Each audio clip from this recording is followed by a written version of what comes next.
Next, we've got Cody Yount. Cody is the OSU OKC Farmers Market manager.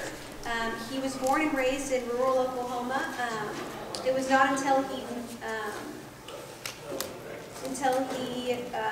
made it to Baltimore to work on a public school-owned farm that he decided to pursue a career in agriculture. He pursued a master's degree in international agriculture at OSU. He now manages a growing market with an annual attendance of over 80,000 customers. Our last speaker is Trista Milliman. Trista is the executive director of the Nowata CAN and manager at Nowata CAN Garden. Trista was born and raised in central Illinois in the heart of farming country. She graduated from Southern Illinois University in Carbondale in 2004 with a BS in animal science production and a minor in agribusiness economics. Her and her husband moved to Nowata in 2006. Trista got a crash course in starting farmers markets with Nowata CAN, the nonprofit she works for. She enjoys interacting with the vendors in her community and loves how farmers markets serve as the perfect agricultural outreach and education for all sizes of communities. So, we are going to go ahead and get started, and we're going to let Merle take it from here. So, I'm going to run through really quickly some techniques that we've used at our farmers market to market our market. So, I came up with 5 simple questions you guys can answer to help market your farmers market. What does the customer need to know? What's your market purpose? What's available weekly? What makes your market unique and exciting? And what's the community responding to? So here's how we use our answers to market Tahlequah Farmers Market. So first we ask, what does the customer need to know? They need to know what to expect when they get to our market. So for starters, our flyer is our main invitation, and it's how we reach a majority of our community. We have our basic invite information. Sorry. Who, what, when, and where. And we've added payment types we accept, our contact information, and social media accounts to follow. We've also included details like rain or shine, live music, and buy fresh, buy local, so our customers know what to expect when they get to our market.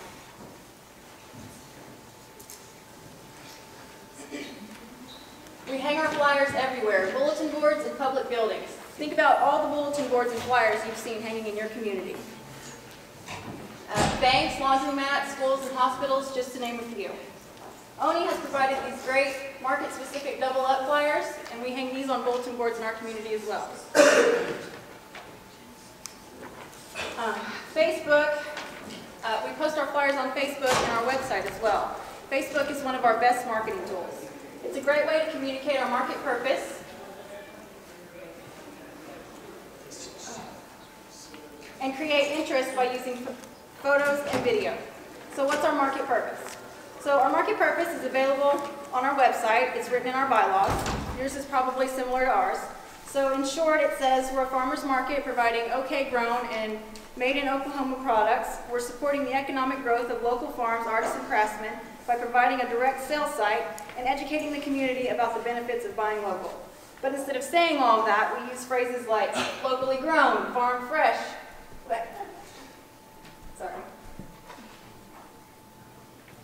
shop local, and locally made, which work great for communicating our purpose and describing what we have to offer. We also tell customers what makes our market unique and exciting. We have live music every Saturday, a hospitality table where we provide free infused water, coffee, and tea to our shoppers. We're a pet-friendly market, and we accept double-up, SNAP, and senior benefits. We promote more than produce.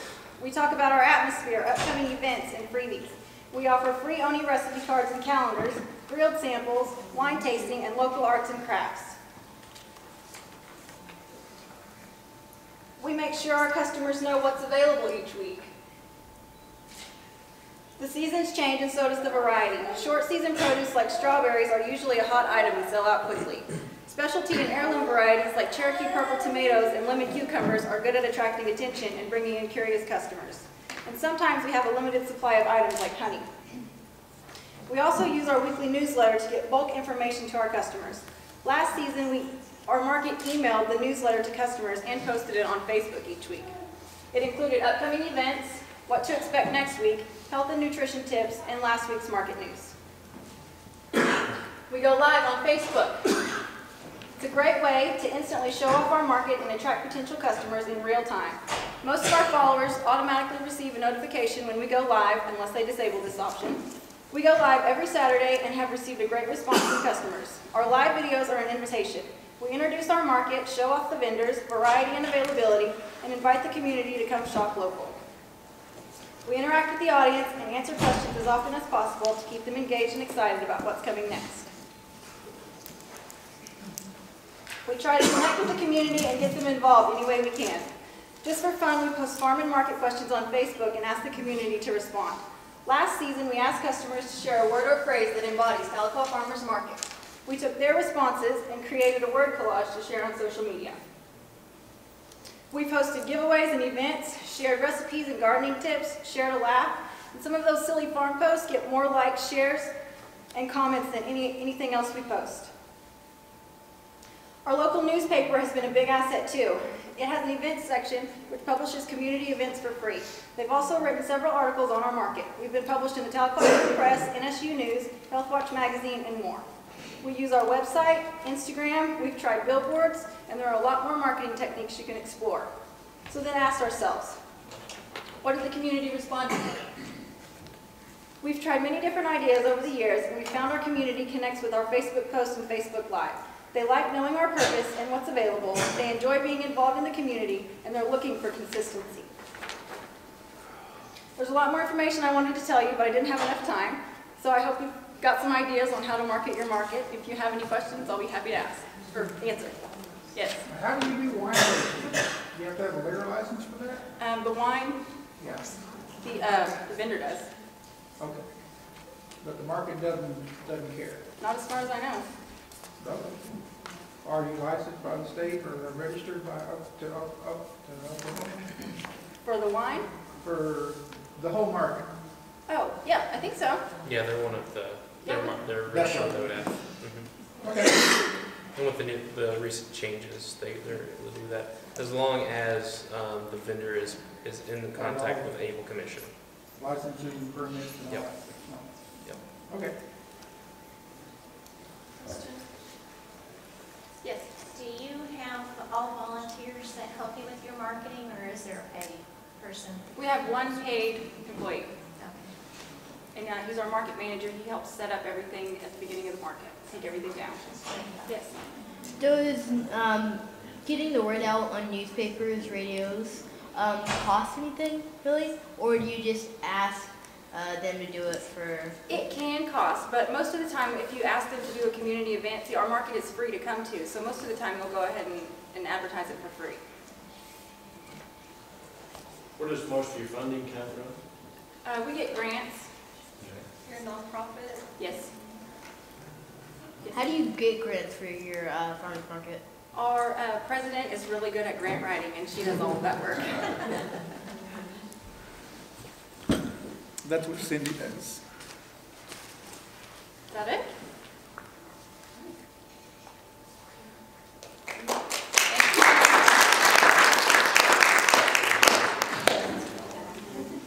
All right.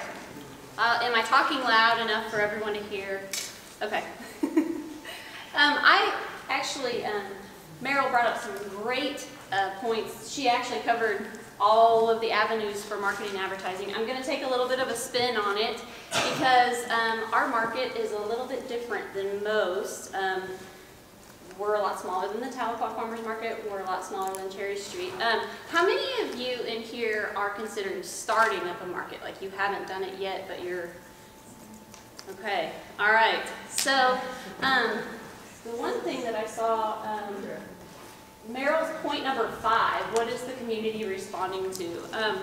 So that is a really good thing to consider when you're starting your market, because this is what gives you the most efficient, effective avenue for marketing to your specific community.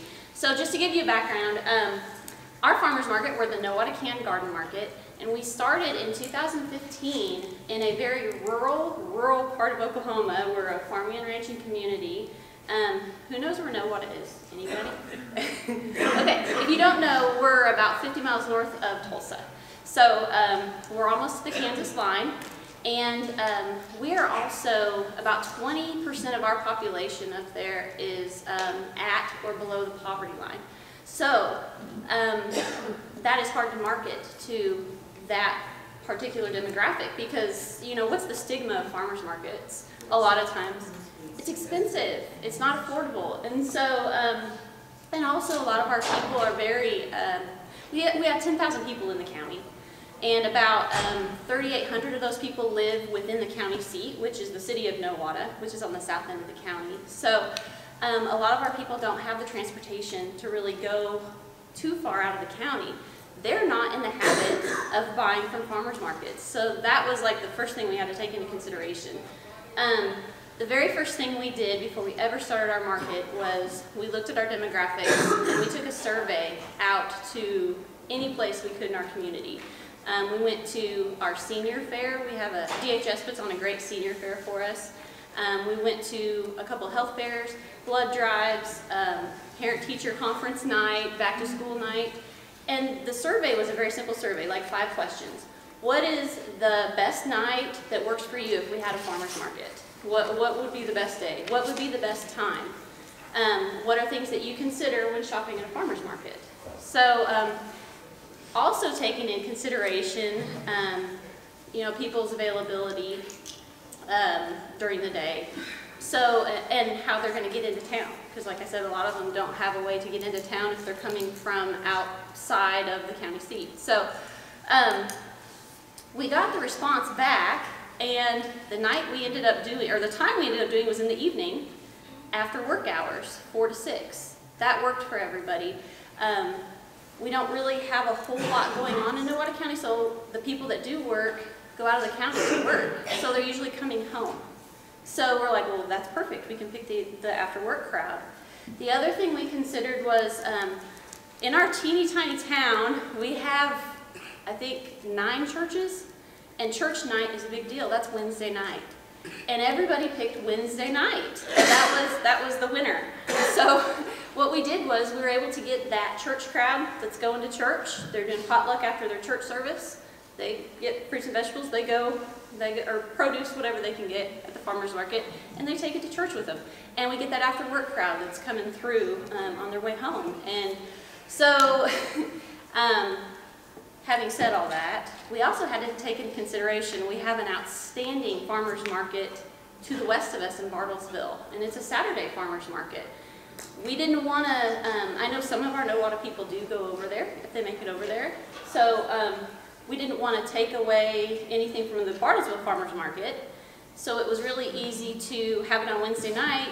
If we had vendors that wanted to do both, they could sell Wednesday night at Nowata, they could go Saturday morning at Bartlesville. So just ideas like that. So it kind of works out. We took into consideration where we were located, if there are any farmers markets around us. And so we just went with what the people said. And we are going into our 5th year now. And of course, we're registered with ODAF so that we can accept SNAP and senior benefits. We do have the majority of our senior population in Nowata County. They're on a very fixed income, and they also do SNAP benefits. But we're able to do the senior and SNAP benefits, and of course, ONI has great things that they send us to market that. But really, we play to our population. We just really did a very intensive study on what would work best for our population, because we're not Tulsa. We're not, you know, and we're not Bartlesville. As close as we are to Bartlesville, we're not Bartlesville. So that's pretty well, that's what we did. Yes? The double up food bucks. The double up food, thank you for reminding me. So another thing that we did, who's familiar with the FINI grant, F-I-N-I? Yeah, so I won't go into all of that, but our population size was too small to apply for that grant. And so what we did was to appeal to the businesses in our town. We have a few businesses to kind of get the community bought into getting this farmers market going, we still wanted to do a double up food bucks program. So what we did was we approached businesses to see if they wanted to sponsor a double up food bucks program. And sure enough, we got the local funeral home to sponsor that double up food bucks program. So then we could go and advertise that, hey, for every $1 you spend, up to $10 per visit or per night at the market, you get your dollars matched, your SNAP dollars matched. And so that's been a great help. The local funeral home donated, $300 the first year that we did it. And so now we've got businesses that really want to jump on board and be the double up food bucks sponsor. They get their name on the little voucher that matches the SNAP benefits, and it's worked out great. So that's a way to get around, if your population size doesn't, you're not big enough to apply for those grants, you always can find ways around it. And I actually like that we keep the double up food bucks local. So that's really, all I have. But How many vendors do you have at your market? right now on our roster we have 14 vendors. We started with 6, with the required 6. And, it's just like, you all are aware with farmers markets, it's so dependent on the season. And, early in the year, all we really have are eggs and some greens. And it's a small town, and even though we're a farming and ranching community, we don't have a whole lot of fruit and vegetable producers. So you kind of have to beat the bushes for that. But we started with 6. And we've worked our way up to 14, slowly but surely. And we do share a few vendors with Bartlesville Farmers Market. So, and we don't require vendors to be there every week. So it's kind of hit or miss. So sometimes we'll have 6 vendors show up, sometimes we'll have 10. It rotates as the season goes.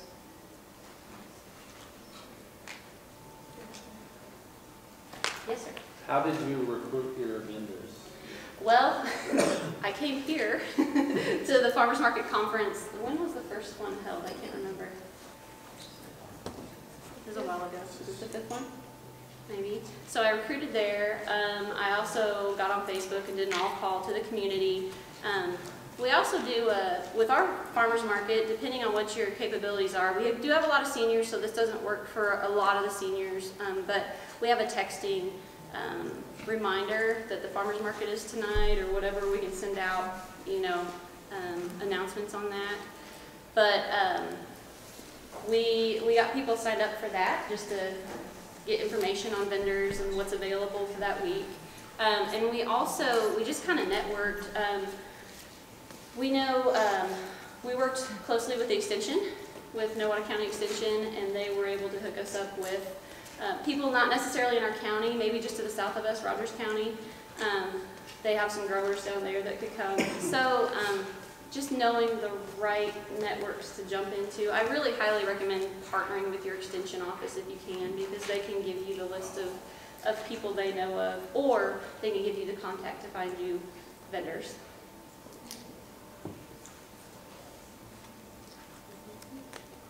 Do your vendors pay sales tax? They do. Right before we start our season,